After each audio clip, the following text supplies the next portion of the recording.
They didn't knock. The door just opened, and they came through it together, two of them identical, moving in the particular synchronized way of people who have spent their entire lives as each other's only constant. They stopped just inside the entrance and stood there, small and very still, the way things stand still when they have been moving for a long time and have finally decided that here is far enough. Nadine Z looked up from the counter. She had been in Seoul long enough to stop being startled by most things. A work visa that took 8 months and cost her a relationship. A city that did not pause for anyone's homesickness. An old man who was not her grandfather, but who had given her a job and a counter stool and a bowl of soup every morning without being asked, without making a production of it, without needing a single thing back. She had seen a lot come through that door. She had never seen anything quite like this. They were maybe 7 years old. Identical down to the last detail. The same dark school uniforms, the same white shirts, the same careful posture, the same backpacks worn with the straps held just so. But it was their faces that stopped her. Not scared. Not lost. Serious. The particular seriousness of children who have learned to read a room before deciding whether to enter it. They were reading hers now, both of them at the same moment, the same dark eyes doing the same quiet inventory. Nadine set down her cloth. She pulled out 2 counter stools, side by side, and tilted her head toward them. No question, no interrogation, no performance of concern. Just the gesture. Come here. Sit down. They crossed the room together. The older-seeming one, she would learn his name was Minjun, sat first, setting his backpack beside him with a precision that felt long practiced. His brother Minjae followed, settled himself, and then, very quietly, his knee began to bounce beneath the counter. Nadine noted it and said nothing. She filled 2 glasses of water. Set them both down. Said in Korean, "You hungry?" Minjun looked at her, that same careful assessment, and then nodded once. Minjae watched his brother nod and did the same, a half beat behind, the way a shadow catches up. She got that response sometimes when she spoke Korean, the slight recalibration behind someone's eyes, the expression that said you are not what I expected. She had been taking it as a compliment long enough that it had stopped feeling like anything else. She ladled 2 bowls of doenjang jjigae from the pot, her daily special, her mother's recipe rebuilt from memory in a Seoul kitchen with whatever the market had offered that morning, faithful in spirit, if not always an ingredient. She set them down with 2 small plates of banchan alongside and went back to wiping the counter like the boys had been coming here for years. No fuss. No ceremony. Just food. Minjun looked at the bowl. Then at her. Then he picked up his spoon and ate. Minjae watched his brother pick up the spoon and did the same. In the far corner, old Harabiaji, 76 years old, owner of this small diner, the closest thing to family Nadine had on this side of the world, stirred from his afternoon nap with the slow precision of a man who woke from naps the way other people woke from surgeries. He opened one eye, spotted the twins, considered them for a moment, the way he considered most things, without rushing the consideration. Then he shuffled over in his slippers and placed a plate of sweet rice cakes on the counter between the 2 bowls, equidistant, without a word. Shuffled back, sat down, closed his eye. Minjae watched Harabiaji's retreating back. Something in him changed, not dramatically, not in a way you could point to exactly. His knee stopped bouncing. His grip on the spoon loosened. The particular tightness that 7-year-olds are not supposed to carry, the held-breath quality of a child who has learned that safety is not a thing you assume, just eased. Slightly. Enough. Minjun felt it. She saw him feel it. His shoulders dropped a fraction. In this small, warm room that smelled like fermented soybean and rain and whatever was simmering low on the back burner, something had been decided. Neither boy could have said what. They just knew the way you know certain things in the body, before the mind catches up. They settled into easy quiet. The rain on the windows. Harabiaji's soft breathing from the corner. The low, steady sound of the pot. Nadine found herself reaching for the wooden spoon, her mother's, hand-carved, carried from Douala to Seoul in a bag she had almost checked because of the weight, and holding it up. This, she said in Korean, is for stirring something slowly. Low heat. You give it time, the flavor builds. You rush it, it burns. Minjun looked at the spoon with great seriousness. Then at her. Slowly, he repeated in careful, studied English. Like it was a word worth keeping. Exactly, she said. The corner of his mouth moved. Not a smile. Close enough that she filed it away like something she'd want later. She noticed things. The uniform crest, small and embroidered, the kind of expensive that doesn't announce itself. His shoes, polished to a finish that belonged in a different neighborhood. Minji's watch, understated, real, the kind of thing that cost more than her monthly rent and was worn without awareness on the wrist of a 7-year-old. These boys were not from this street. She said nothing about any of it. Just refilled their water. They had eaten most of their soup, Minjun methodically, Minjae in enthusiastic and slightly chaotic fashion, when Minjun's eyes moved to the window. And stopped. Nadine followed his gaze. 3 black cars had pulled up outside. Identical, expensive, the kind of vehicles that announced themselves through their silence rather than their sound. The kind that did not belong on the street and knew it and didn't care. Minjun's spoon went still in his bowl. His hands found the straps of his backpack and held them, both fists, the way he'd held them when he first walked through the door. Whatever had loosened in him over the last 40 minutes went very quiet again, the specific quiet of a child who has known a moment was coming and had been hoping, quietly, that it wouldn't arrive yet. Beside him, Minjae stopped eating, looked at his brother, read something in his brother's face, and set down his spoon. The door opened, and Nadine's entire understanding of the afternoon rearranged itself completely and permanently. If this already has you, stay with it. We are just getting started. The man who came through the door was not loud. He didn't need to be. He was tall and lean, long black hair falling loose around a face that was angular and absolutely still, the kind of stillness that does not come from calm, but from years of deciding that showing nothing is safer than showing anything. His collar was open enough to reveal the edge of tattoos climbing his neck. His suit was black and perfectly fitted and probably cost more than Nadine made in 2 months. He moved like a man who had not been surprised by anything in a very long time and did not expect to start today. 3 men came in behind him without being told. They positioned themselves door, window, back wall, with the automatic precision of people who had done this so many times it had stopped requiring thought. The temperature in the room dropped.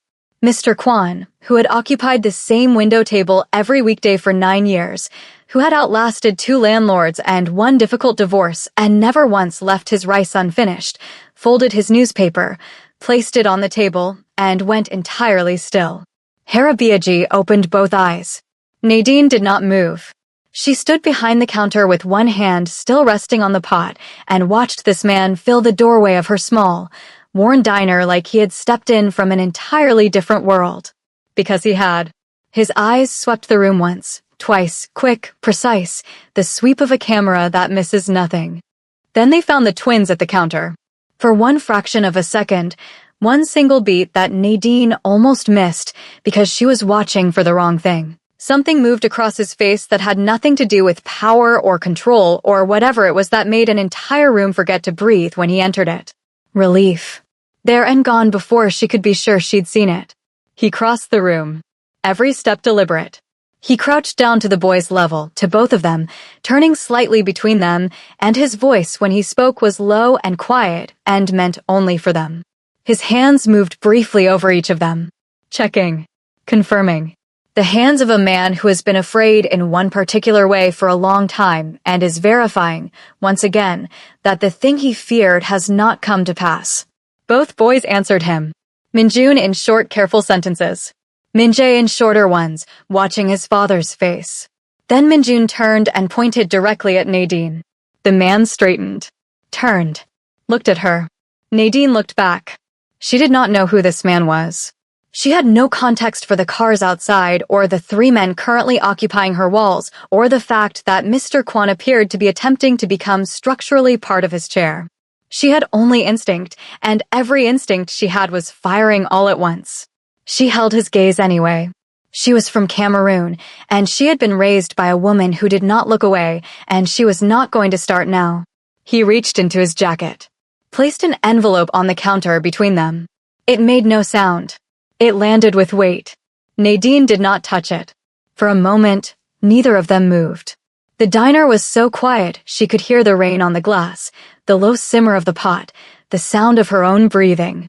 Then he took a hand of each boy, rose, turned, and walked out. No explanation. No introduction. No acknowledgement that she was a person who deserved either. The three men followed. The door closed. The black cars pulled away from the curb like they had never been there at all. The silence that remained was enormous. Mr. Kwan picked up his newspaper with hands that were not entirely steady. Harabiaji had not moved from his chair, but his eyes were on Nadine with an expression she had never seen him wear before. Something careful. Something that sat very close to worry. Nadine stared at the envelope. Then the door. Then Harabiaji. He let the silence sit the way he always did, like silence was a language he had been fluent in for a very long time, and there was no point rushing someone who was still learning it. Then, quietly. That was Kang Tae-hyun. The name meant nothing to her. She told him so. Harabiaji looked at her steadily. Everyone in Seoul knows that name, Nadine. Something in the way he said it, not dramatically, not with any theater, just flat and factual, the way you say the weather is cold or the river is high, made something in her chest ring like a struck bell. She picked up the envelope. Opened it. The number inside made her set it back down. Pick it up again. Set it down. Who is he? She asked. Harabiaji was quiet for a moment. He picked up his tea. He looked at the two empty counter stools, the two small plates of half-eaten banchan, the two water glasses with the rim marks where small mouths had pressed. The kind of man, he said slowly, whose sons you do not want to be the last person who fed. If you're already feeling this story, hit that subscribe button right now because we are just getting started. The diner stayed perfectly still long after the black cars disappeared into the rainy street. Harabiaji's warning hung in the air, cold and heavy. Nadine looked down at the envelope Kang Tae-hyun had left on the counter. It was thick. She reached out and picked it up. It felt too heavy for just a meal. Slowly, she set it back down. A few minutes later, she picked it up again, just to move it safely beside the cash register. The rest of her shift felt like a dream. The rain never stopped, washing down the windows while Nadine wiped the same spotless counter over and over. That night, Nadine sat alone in her small apartment. The envelope rested on her kitchen table, still unopened. Outside, the city was loud and bright, but inside her room, it was completely quiet. She pulled her laptop toward her and opened it. The glow of the screen lit up her face. Her fingers hovered over the keyboard. Then, she typed the name, Kang Tae-hyun.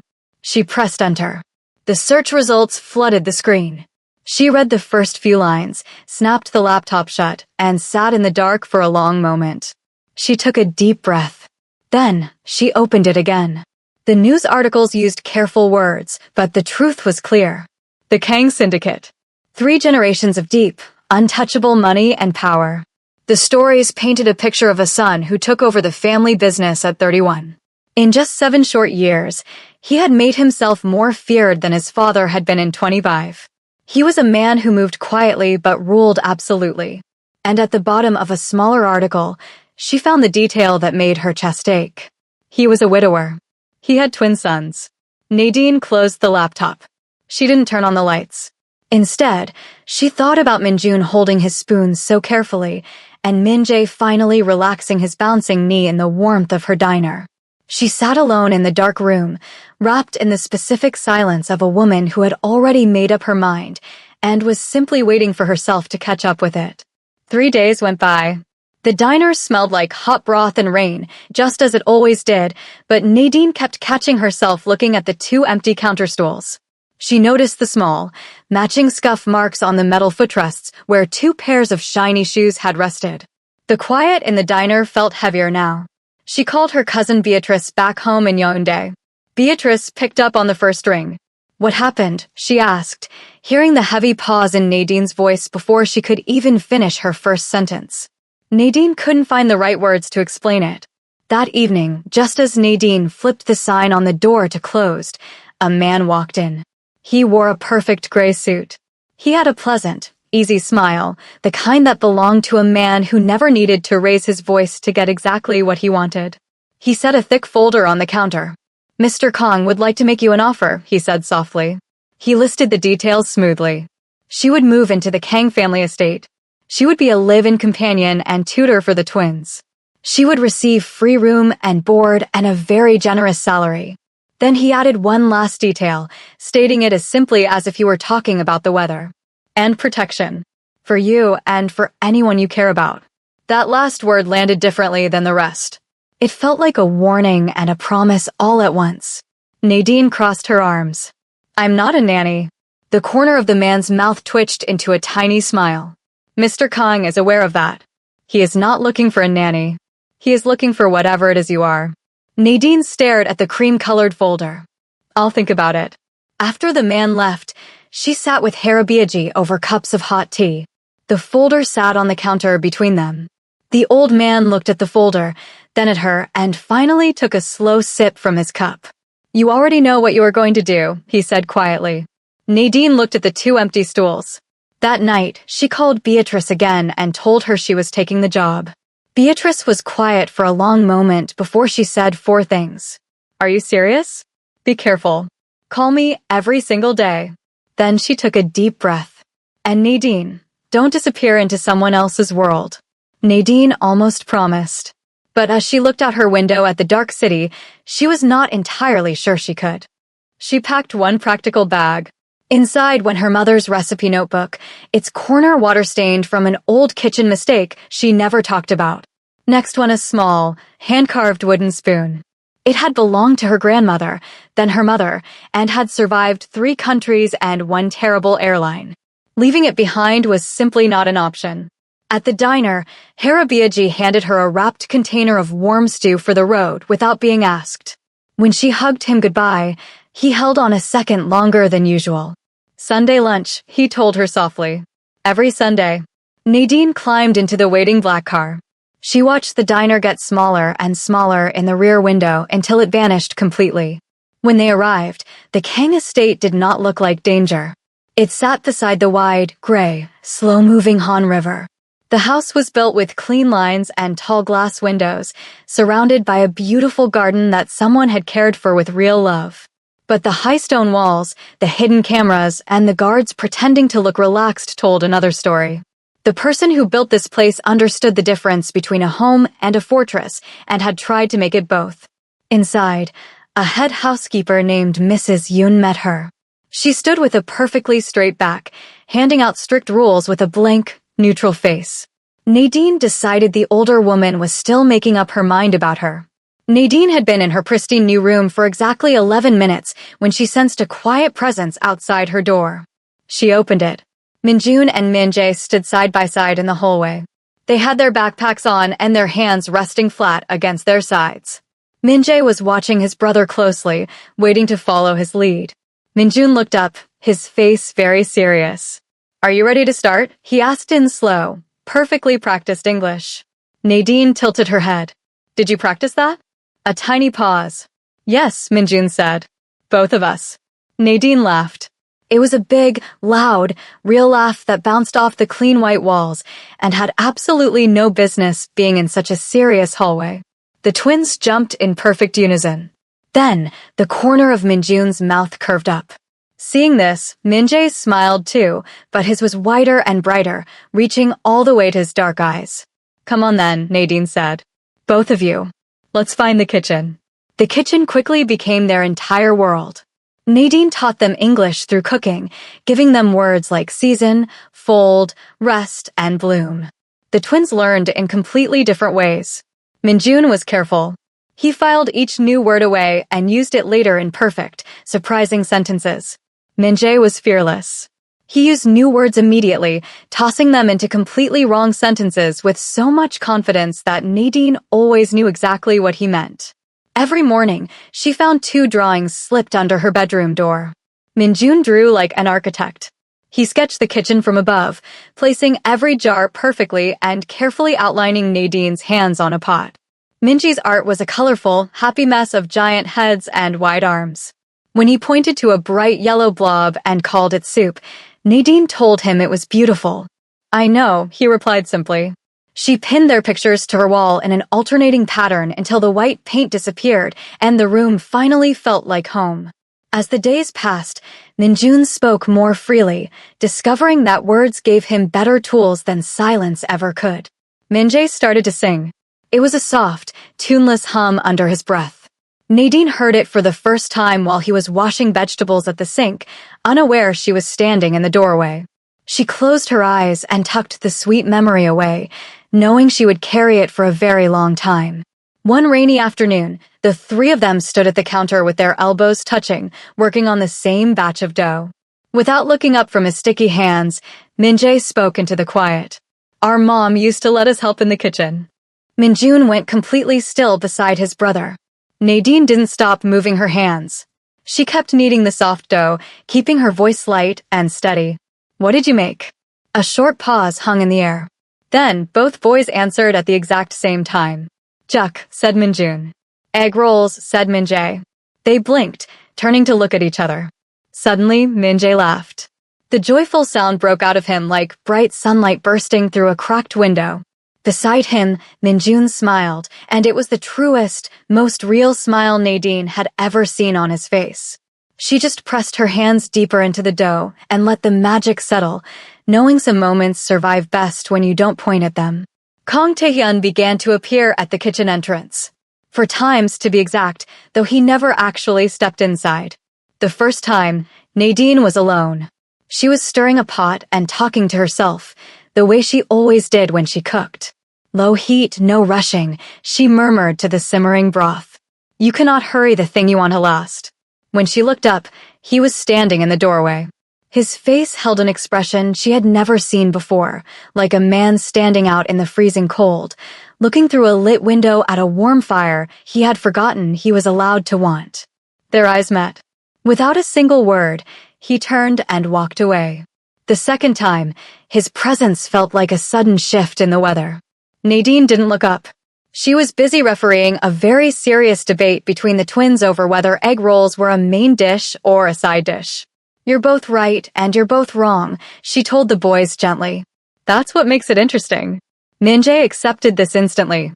Minjun thought about it for exactly 4 seconds, then nodded in agreement. When Nadine finally glanced at the doorway, it was empty, though the air still felt heavy with the fact that he had been there.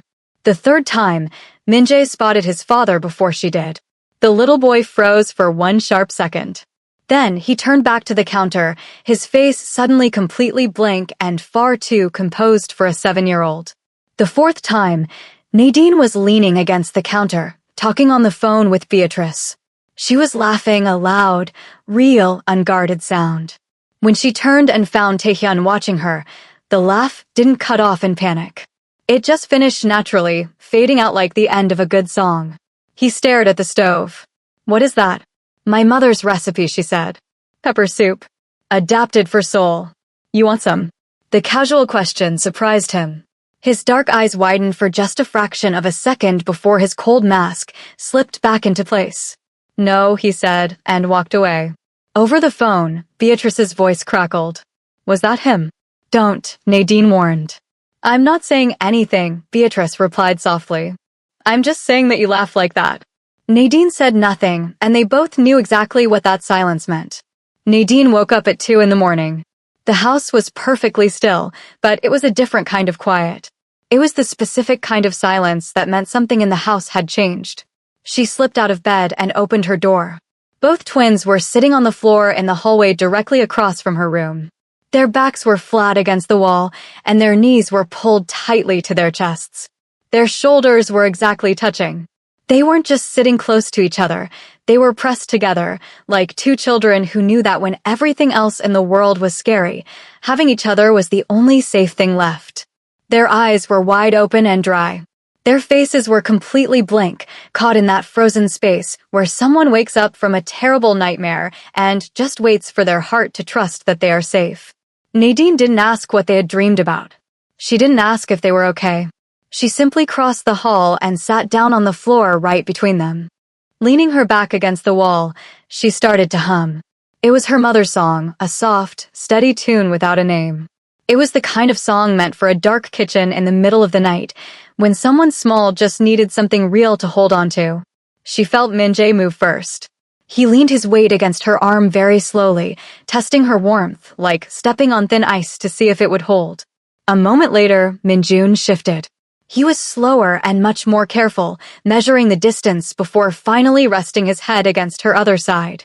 Nadine stayed exactly where she was. She didn't make a big deal out of it. She just kept humming in the dark. That was how Kang Tae-hyun found them. He had walked down the hall because he knew about these nightmares. He expected to find what he always found, his son sitting alone against the wall, trapped in a cold hallway full of sadness he didn't know how to fix. Instead, he stopped at the end of the corridor and saw both boys fast asleep against Nadine's arms. For the first time, their little hands rested loosely in their laps. Nadine's soft humming floated through the dim light. Tae-hyun stood there for a long time. His face was not cold or powerful.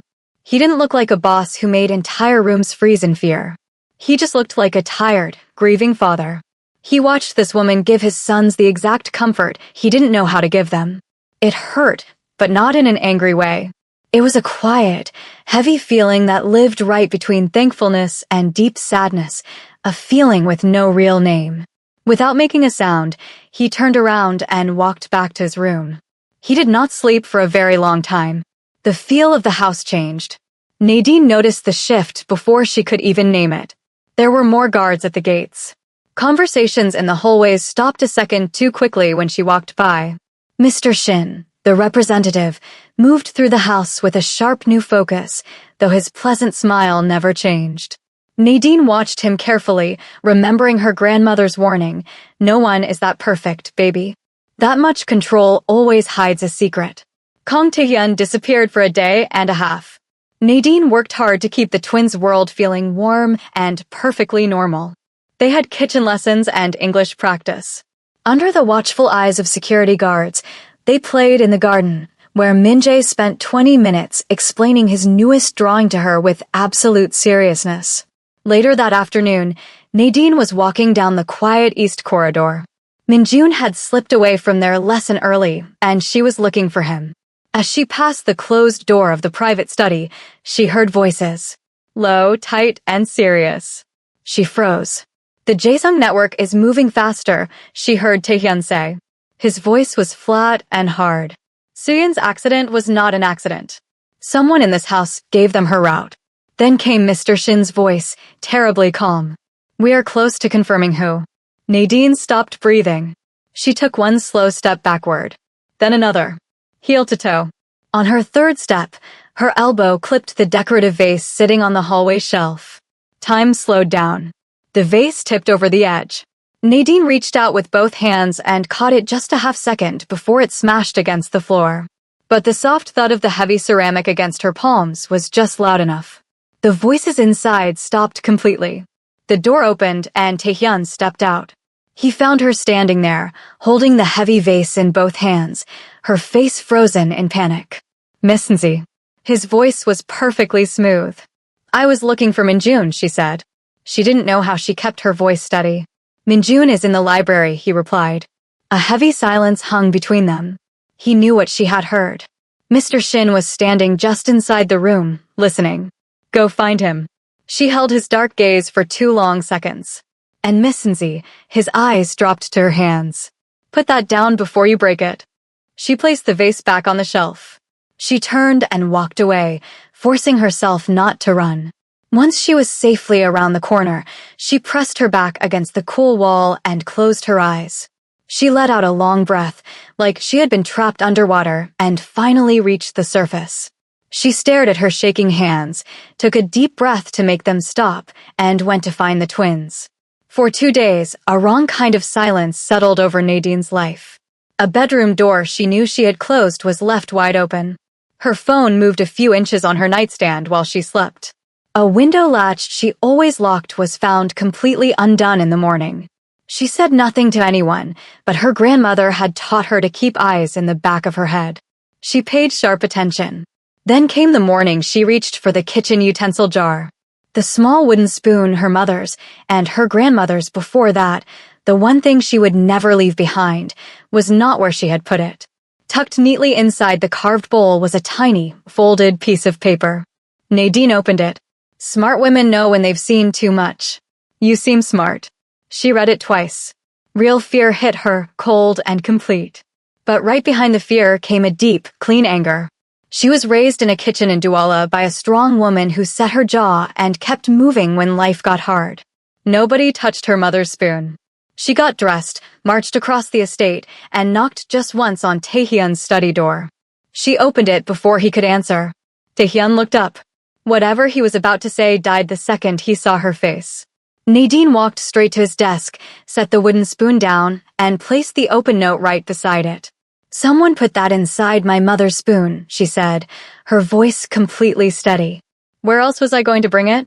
Taehyun read the note. His usual frozen calm suddenly shifted into something else, a dangerous, electric stillness, like a storm trapped inside a room. He looked up at her. "Sit down, Miss Nzi." She sat. And for the first time, Kang Taehyun truly talked to her. There were no walls, no professional distance. He explained how his suspicions had been building for months. Her note was the final piece of the puzzle he needed.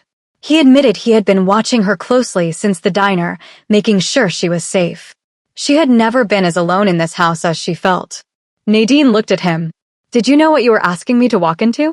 A long pause stretched between them. "I knew what I hoped you were," he said softly. "I did not know what you would have to face." It wasn't an apology, but it felt more honest than one. She nodded. "Mr. Shin?" Taehyun held her gaze. "Will be handled tonight." Nadine understood. Some things in this world happened just like the weather. You didn't need to know exactly how the storm worked to know it had finally passed. By nightfall, Mr. Shin was gone. A quiet relief settled over the estate, and even the guards seemed to breathe easier. In the hallway, Mrs. Yun passed Nadine with a new look, not quite a smile, but a clear nod of respect. That evening, all four of them sat at the dinner table, and no one rushed to leave. Taehyun sat without his usual heavy armor, looking like a man who had finally set a heavy weight down. Minjun gave a very serious review of the soup, pausing to tell his brother to rest, using the exact tone Nadine used in the kitchen. Minjae immediately yelled, "Bloom," for no reason at all. He started to laugh, which made Minjun laugh. Soon, both boys were giggling loudly, filling the room with the joyful noise of children who finally remembered they were allowed to take up space. Taehyun watched them, and a real, warm smile crossed his face. He looked up at Nadine. She looked back. Neither said a word, but they both knew. Late that night, they sat in the quiet kitchen with 2 mugs of tea. The Darkhan River sparkled outside the glass. He asked about her mother. Nadine told him about her kitchen in Douala, the rich smell of Sunday meals, and the wooden spoon that had survived 3 moves. She explained how cooking a loved one's recipe was a special kind of grief, because food remembers even when you can't. He listened closely, giving her his full attention. Then, she asked about Suyin. He shared small, true things, how his wife used to hum, how Minjun had her quietness and Minjae had her laugh. "This house has held its breath for 18 months, he said softly. "They hummed in the kitchen last week," Nadine told him. "Both of them." "I know," he replied. "I heard." A comfortable silence wrapped around them. Then his phone rang. The dangerous world outside was still circling. He stood up, walked to the door, and looked back. "Stay inside tonight." Their eyes locked, holding the weight of every shared look and quiet midnight talk. "I know," she said. After he left, Nadine sat alone. She remembered her cousin's warning not to lose herself in someone else's world. But she wasn't disappearing, she had arrived. Her mother always said the best things needed low heat and patience. Nadine smiled. She was choosing to stay. Finally, she was home. And that's a wrap on today's story. If this one pulled out something in your chest, then let us know in the comments. Tell us your favorite moment and where you're watching from. And if you're new here, welcome. Subscribe so you never miss a story. Like this video so more people find it. We'll see you in the next one. Please support by subscribing and commenting what you enjoyed about the story and where you're watching from.